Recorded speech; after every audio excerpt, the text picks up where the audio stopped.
What's up, everybody? I'm Scott, And I'm Jason. and you are listening to Liquid Carnage. How are you, my friend? Oh well, obviously I'm ecstatic. My heart has now come back down from the stress of the weekend, but I have a team that's representing the NFC in the Super Bowl. So, Uh, needless to say, I'm very happy with the outcome from this weekend. I would say congratulations, but you know what? You know how I feel about your team, but I'm I happy know. that you're happy. Yes, I Um, mean, yeah, you support me as a friend. You do mhm. not support me as A football fan. the team that I Yeah. root for. Yes, The yes, upside is though the team of where my family originates from, the greater Cincinnati area, will be playing you guys in 2 weeks. Uh, yes. so I am And very so excited to be So you'll watching the Bengals. probably your family will probably win the Super Bowl, where my team will probably get their ass handed to them. I So tell you what, man. I have had more fun watching Joe Burrow watch him play football this season. yes, I had him and Jamar Chase in one of my fantasy leagues. So DirecTV gave me the NFL ticket for free this year. So I spent a lot of my early games because all the Cardinal games are local, so I don't have to use it for that. I spent a lot of the early games watching Joe Burrow play, and that dude is unreal. I hope the nation gets an idea of what this kid can be like, because to me, I get why they compare him to Tom Brady, and really. yeah, Okay, I and was definitely rooting for them against Kansas City, so that they won, obviously is tremendous. yeah, and it is a great comeback, and I think the the thing that surprises me the most is that I look at this Bengals team and it reminds me a lot of the Patriots from 2001. Boo, I know they were also a team that beat the boo. Rams in the Super Bowl, but Yep. they were upstart. I mean, the Patriots defense was a little bit better back then, but they had a quarterback that could will them to win. And I tell you, man, I just feel like Joe Shiesty, whatever you want to call Joe Burrow, it don't matter. That dude is going to find a way to keep them in it. I just hope everybody has fun. Yeah, yeah. you Me know, too. Me too. I Me too. I I am hope that I am everyone I has am fun. I am just going to the game for food, and I guess we're My hosting this year, so we're just hosting it for the food. Oh, very nice. Well, my friend who lives in Vegas sent me a text yesterday that I don't know if you saw it, but there was a bet that was made by someone where He they predicted the bet scores. yes, Yes. and his $20 got him $579,000. Yeah. Yeah. The I, yeah the So anything is possible. yeah. Anything is I showed possible. that to Janice, and she's like, "Well, how come you didn't make that bet yourself?" And Yeah, you idiot, you moron. it's like, "Gosh, why not?" As a matter of fact, told her I only would have got one of the picks right because I only picked Cincinnati this week, and I honestly thought that San Francisco was going to win. So, Yeah, I thought um, they were going to win too, but you know.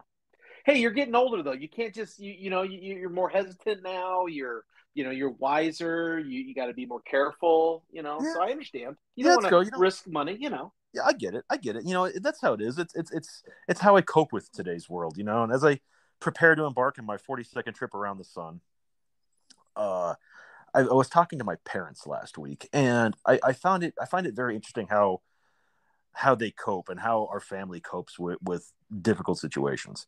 My dad is going through a medical thing right now where he may have to give up alcohol because after his heart attack last year, he apparently some of his liver enzymes never went down, so it looks like he may have cirrhosis. And Okay. yeah, Wow. yeah, and they're not sure. Like they're gonna go see the doctor this week, but he's preparing for the worst, and uh, as you should at this point. So it's not that my dad ever drank excessively. It's just this is just one of life's things that happen. And I meet them every Thursday for drinks, and I start coaching middle school baseball next week. So I told them, I was like, hey, you just so you know, I won't be here starting 2 weeks from now. I won't be here on Thursdays because I have to work. I'm coaching middle school baseball. And my mom goes, that's really kind of rude. uh, that's really going to interfere with your drinking schedule with us. And I said, well, it's kind of rude, but his cirrhosis is really going to interrupt his drinking schedule for quite a while at this point. Yeah. And she just looked at me and said, not mine, and just kept drinking her wine. So it's, it's, Wow. Okay. Okay. but it's funny. It's like you just find different ways to cope. And, as your body starts to break down, handle things differently. You get perspective in life, and I think life's experiences also give us different ways to to figure out how to maneuver through this world, Interesting. It's interesting. I remember when I was a kid, my grandmother used to complain about this ailment and this thing that was bothering her, and I've got this thing that's growing on me, and I used to like always ask myself, why do old people keep talking about like all the bad stuff that's happening to them? That being said, now that I'm getting older, it's Start to because see it. they're trying to train us. Okay, dude, you got to get your prostate checked. You got to get a colonoscopy. You got Hmm. to work on this stuff because these are things that you're going to have to deal with. So, like you said, it's like training us to Oh be yeah, prepared for the changes. it's learning how to cope with the inevitable uh, piece of life that we don't get out of this thing alive, and hopefully we can stay as healthy as possible for as long as possible. But sometimes this is not the cards.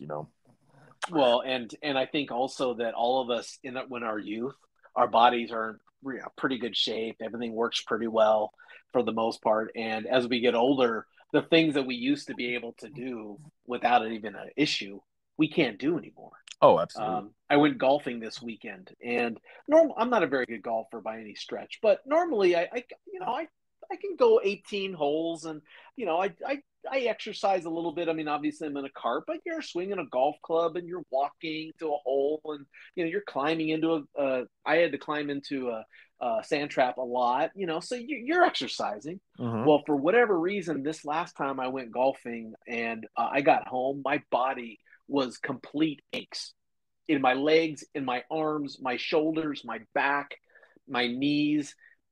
It looked like someone had dropped me from a moving car. That's how bad I felt. Wow. Yeah, it was awful. And I thought, oh, I've never felt like this before. And now it tells me, yep, I'm getting older. I'm Well, getting older. if I can offer some friendly advice on how to correct this issue, Okay. you can join me in the meta world on a golf course with an Oculus, and Oh, not have to walk nearly as far through the sand traps. You're still swinging clubs and whatever else, but the stress in your knees is not nearly what it would be in reality. well, and your dad dealing with this is not necessarily him being able to walk or anything. This is just Hmm. something internal. How Yeah. many of the ailments as we get older are internal ailments? Oh yeah. Metabolism slow down, or things that aren't even physical. They're just ailments that happen internally with your body doesn't your heart doesn't function as efficiently, or your stomach doesn't process foods as efficiently. There's so many of these little ailments that come on us that it's like, oh man, dying is, or getting older is not for the cheap, easy, for the The faint the of weak heart. at heart. Yeah, faint Yeah. of heart. That's right. It's funny you mentioned that. It's that's the one thing that scares me most about getting older is that my inability to process spicy foods. I remember years ago, God, it was 10 years ago now, when I did the wing challenge at Buffalo Wild Wings. Remember that day? Yes. You were there with me. We Yeah. were there, Oh opening day yeah. NFL season 2012. Yep. Yep. Yep. Yep. And I took that thing down, man, and I felt great the next day. I had a couple of the Ghost Carolina Reaper wings over the weekend. I should say a couple. I had a Carolina Reaper wing over the weekend, and we're recording this on Monday, and I'm still feeling some of the effects from it. It's just your body just does not work like it's supposed to. Have you? I've also noticed that I cannot handle alcohol as efficiently as I used to. Um, you know, Um, I had the same issue, but I think a lot of that for me though is dehydration. I've started drinking a gallon of water a day, oh, and okay, since I've started that, it has helped tremendously with the processing and the not hurting as bad. okay. There we go. Well, and I know that that plays a big part. When you're younger, you can afford to not hydrate and not do the things with your alcohol consumption that you can't really do as you get older. Your Yeah, body just doesn't process it as well. yeah, yeah. And frankly, my dad, I mean, his health deteriorated pretty rapidly after 65. And I really think that, because he didn't really eat a lot, but drink a lot, the body basically just started shutting down little bits of his body, because he just didn't have the nutrients and the healthy habits in his body and in his system to handle it. And Yeah. It is kind of scary that we joke about it all the time. Oh, you're just old. You're complaining about your aches and pains, but as you get older, you realize no, you're not complaining about it. They're a real part of your life. Yeah, and you're when you're aching, you have aches and pains. Your body's trying to tell you something, and you have to listen to your body on that. And I was talking to our buddy JP today. We were talking like he's also coaching baseball next week with me. I'm working for him with that. I told him like, man, you're turning 44 in a couple days. That's when you're close to your colonoscopy.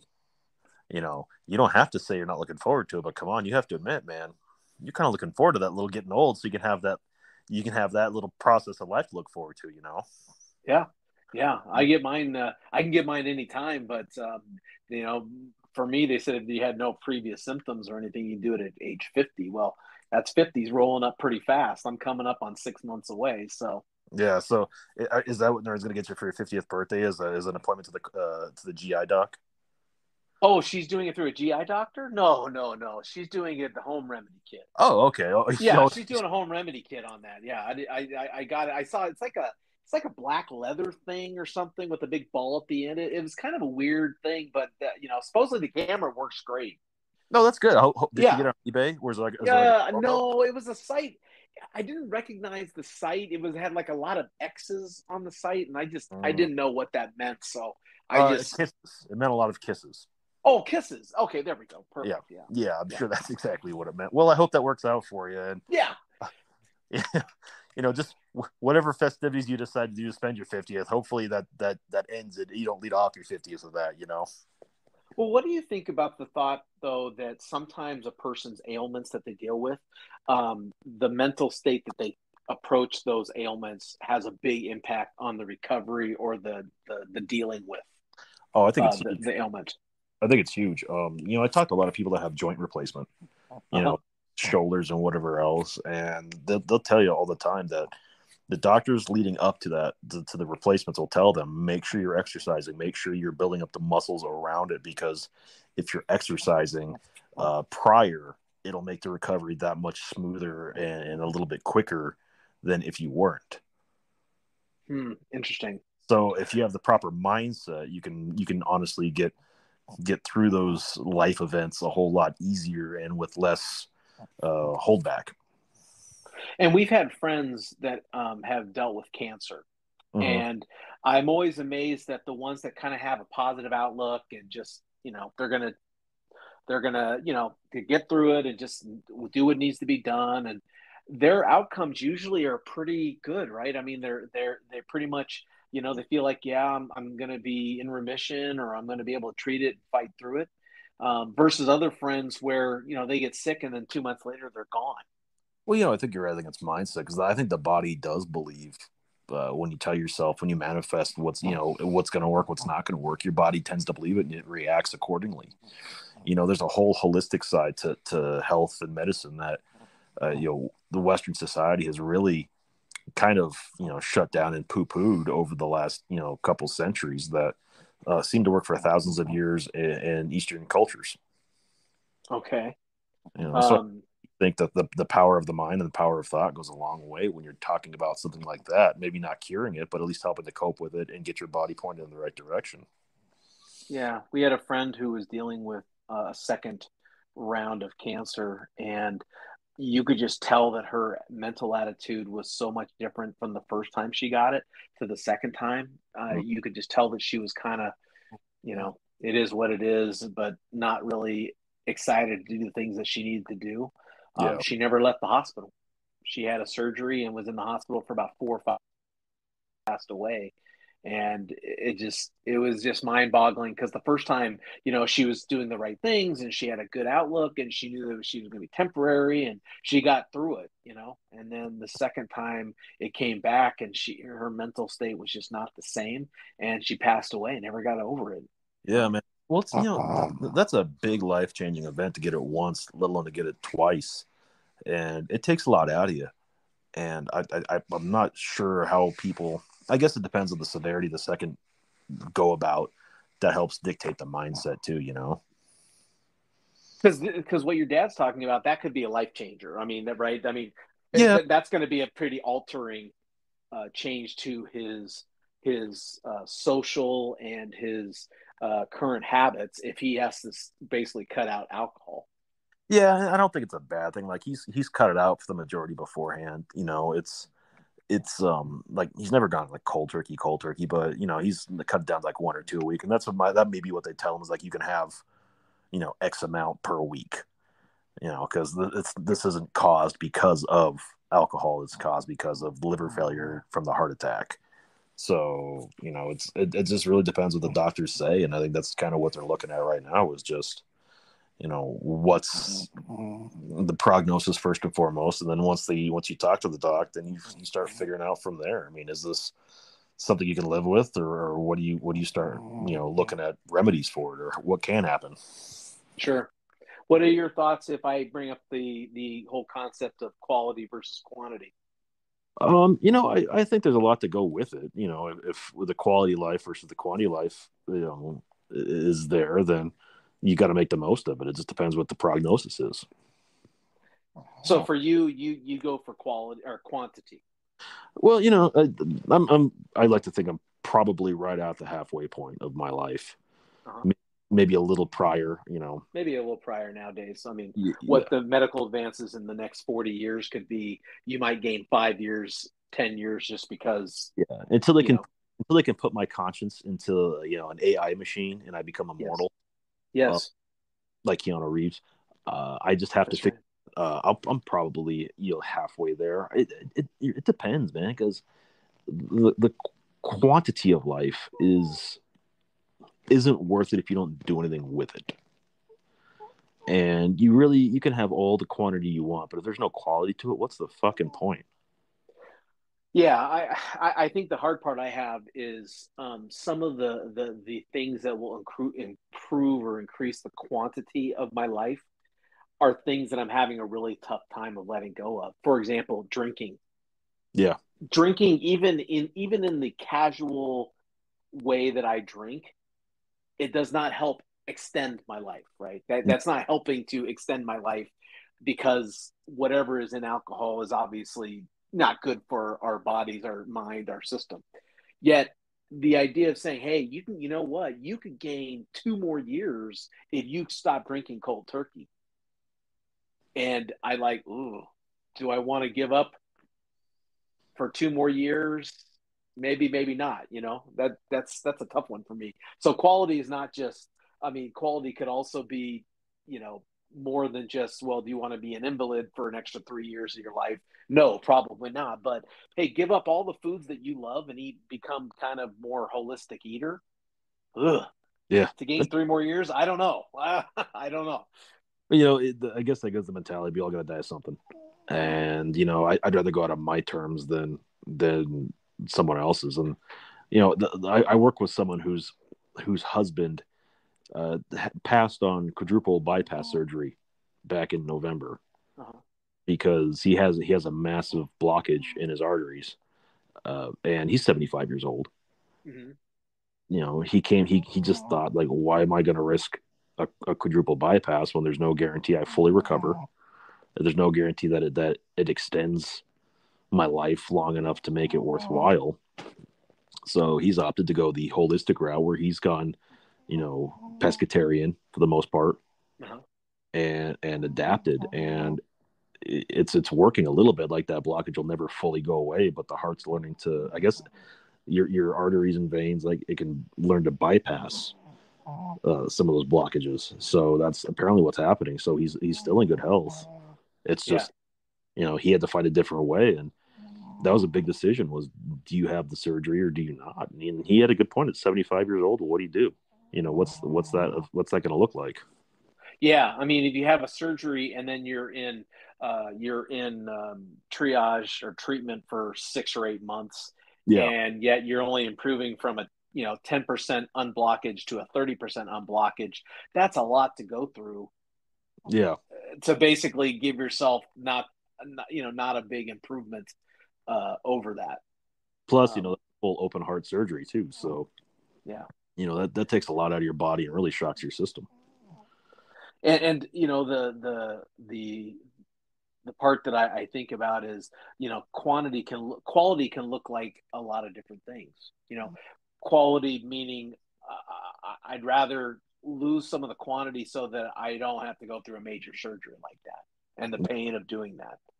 I get that, and everyone's decision is kind of their own. What are your thoughts, though, on, your responsibility toward your loved ones to give them as much time with you as possible over your own personal desires and wishes for your health? Well, I think that's a discussion you have to have with them, though, too. It's, what do what is the quality of life going to be if you delay the surgery or you opt to go a different path? Yeah, you want to spend as much time with your loved ones on this planet as you can, but at the end of the day, if you're an invalid for the last portion of your life because you chose the quantity over the quality, is that really truly worth it? Yeah, I mean, I think of some family members, though, they said I'd rather have you for 2 weeks longer with less quality than 2 weeks shorter with more quality. And Yeah, then you have to deal with that discussion. And I think those are the tough decisions because obviously you want to be there for your family. Part of it is you have the right to be selfish with it, but when you have people that you care about and want to be with you, you owe it to them too, in some extent. yeah. I think the pandemic's really done a lot to bring that into perspective with a lot of people. It's you want quality over the quantity, but if the last month of someone's life is them on a vent in a room where you can't even get to see them. I mean, what's the quality of that, and what's the purpose of that quantity of life? Like what's the value of having them live longer where you can't get to them, you can't see them, you can't interact with them. They're a pulse in a bed, and you're sorry, Walter next to me. What the hell is that? That's Walter. Holy. See, Walter just has quantity written all over him, man, or quality written all over him. Hey, Yeah. man, as long as I get my beauty sleep in, I'm good.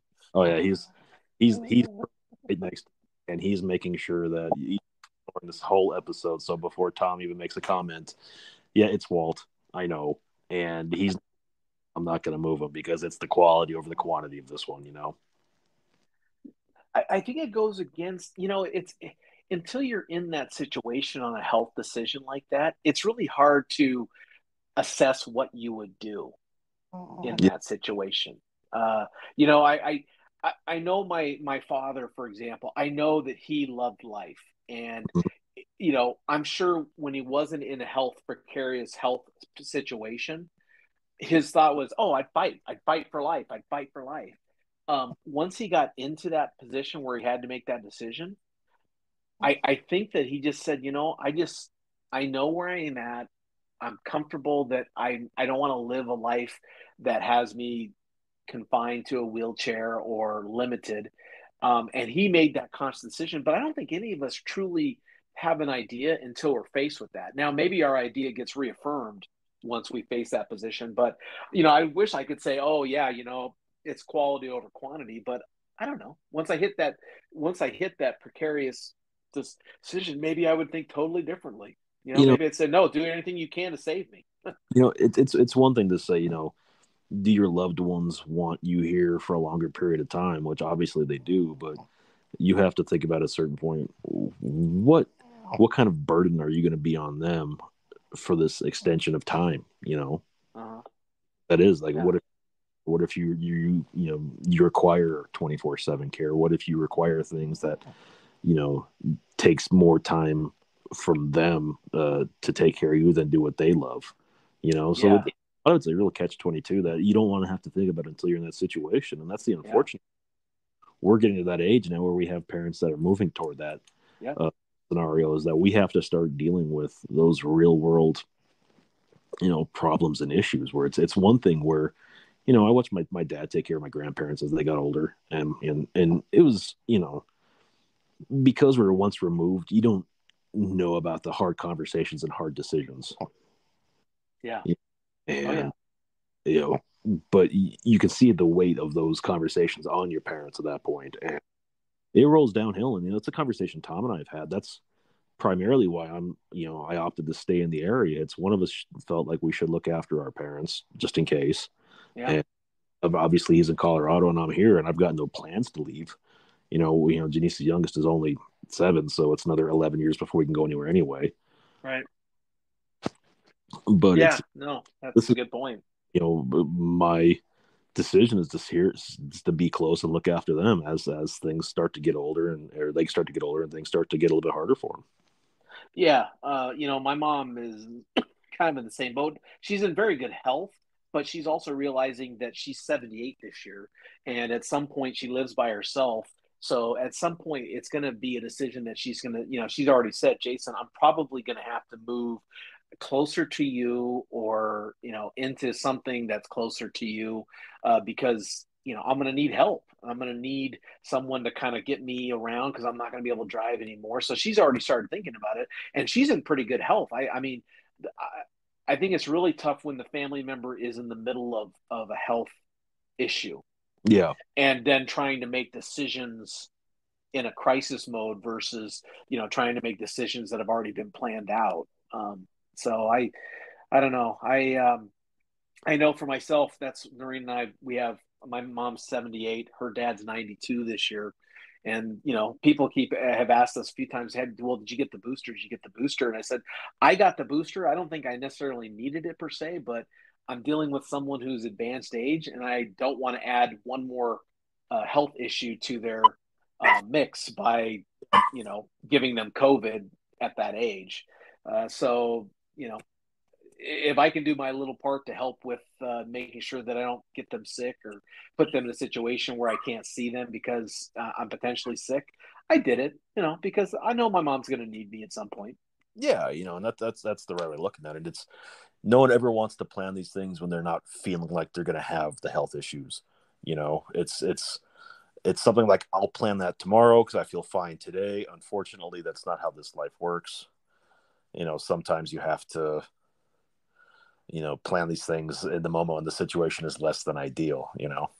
So in the last couple minutes, what's one thing if you had to change for health reasons, what's one thing that you would not be able to get rid of or stop doing?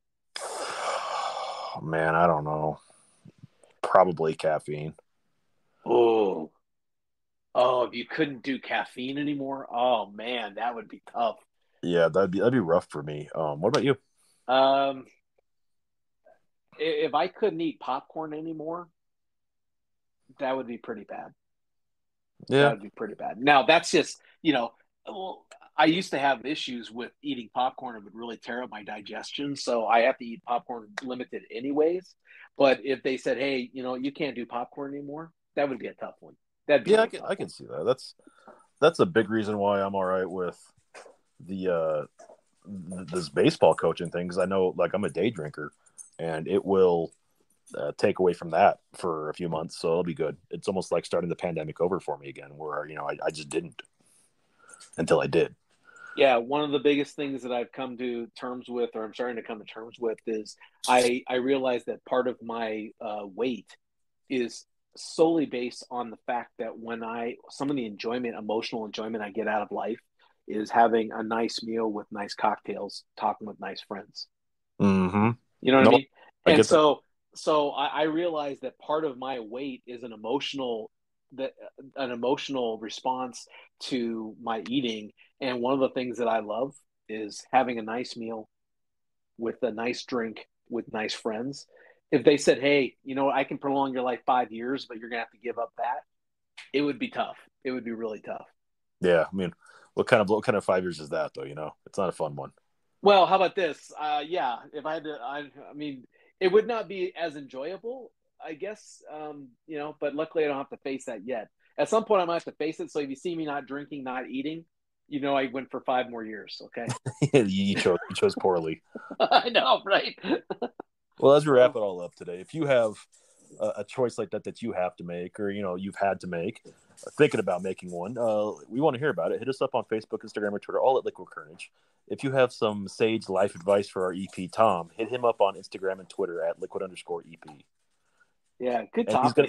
He's gonna knock us on the dogs running around. Janice just got home, so the boys excited and sprinting around. Okay, well that's okay.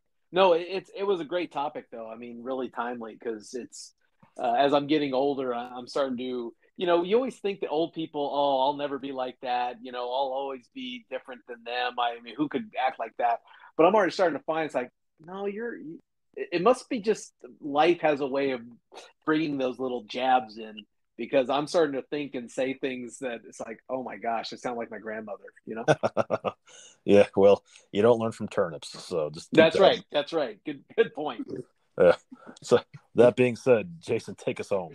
Hey, be safe, be healthy, everyone. Thanks for listening. That was Scott. I am Jason. And as always, if you never know quite what to say, just have yourself some liquid courage.